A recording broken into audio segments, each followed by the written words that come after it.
जय श्री राम प्रेमी भक्तों। भगवान की प्राप्ति में सबसे बड़ी बाधा क्या है? भक्तों, बहुत अच्छा प्रसंग है और बहुत महत्वपूर्ण भी है।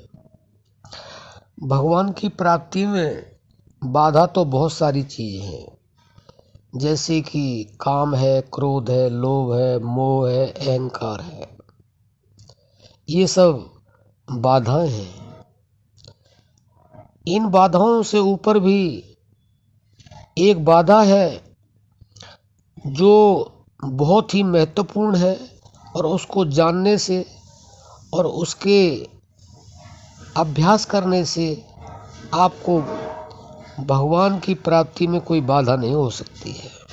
बाधा है तो केवल और केवल आसक्ति। आसक्ति सबसे बड़ी बाधा है भगवान की प्राप्ति में, भगवान के मिलने में, भगवान के दर्शन में।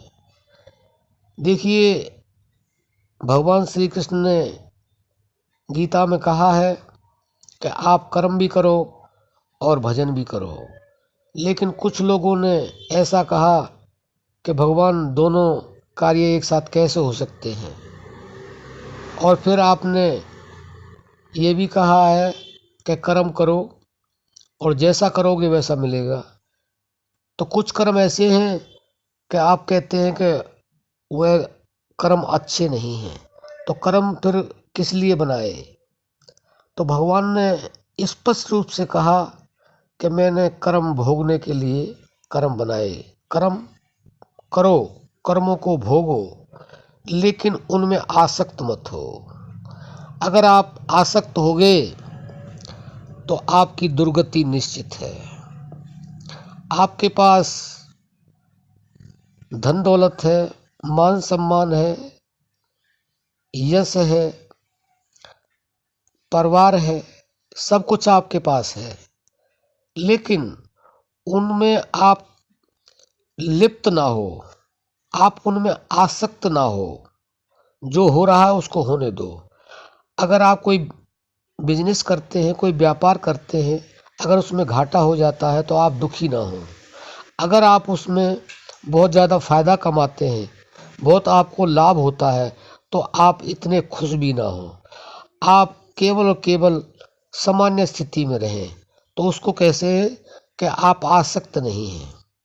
आसक्ति का मतलब यह है कि बहुत ज़्यादा धन मिल गया तो आप बहुत ज़्यादा खुश हो गए, और बहुत ज़्यादा आपको हानि हो गई तो आप दुखी हो गए। तो ये आसक्ति के ही लक्षण हैं। आपको एक तरह से सहजतापूर्ण अपने जीवन को बिताना है, और परमात्मा की प्राप्ति में ये आसक्ति ही सबसे बड़ी बाधा है कि हम आसक्त हो जाते हैं। ये हमारा पुत्र है, ये हमारी पत्नी है, ये हमारे रिश्तेदार हैं, वो हैं, उनके साथ आप व्यवहार रखो, व्यवहार करो, लेकिन उनके साथ आसक्ति मत रखो। कल को वो आपसे दूर हो जाए, आपसे बिछुड़ जाए, या उनका प्राणांत हो जाए, तो आप अगर आसक्त होगे तो आप बहुत ज़्यादा दुखी हो जाओगे। अगर आपका ज़्यादा कहीं सम्मान होगा, आपके रिश्तेदार, आपके साथ रहने वाले अगर आपकी ज़्यादा सेवा करेंगे तो भी आपको आसक्ति हो जाएगी। आप उनके बगैर रह नहीं पाएंगे।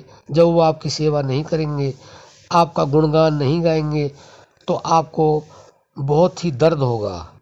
तो आप अपनी जो स्थिति को बिल्कुल सम रखें, विषम न रखें। विषम स्थिति जो होती है वो आसक्ति की होती है, सम स्थिति होती है परमात्म तत्व प्राप्ति की होती है।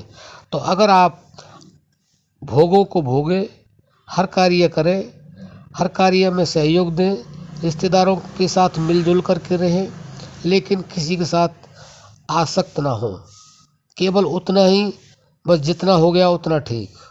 ये आए तो ठीक, गए तो ठीक, ये हुआ तो ठीक, ना हुआ तो ठीक। आप सम स्थिति में रहें तो वास्तव में ही आपको भगवान की प्राप्ति बहुत जल्दी होगी। और ये इस बाधा को अगर आप दूर करेंगे, जो आसक्ति है, तो आपको भगवान की प्राप्ति बहुत सहज हो सकती है। इसमें कोई संशय नहीं है। अब हम अपनी वाणी को विराम देते हैं। जय श्री राम।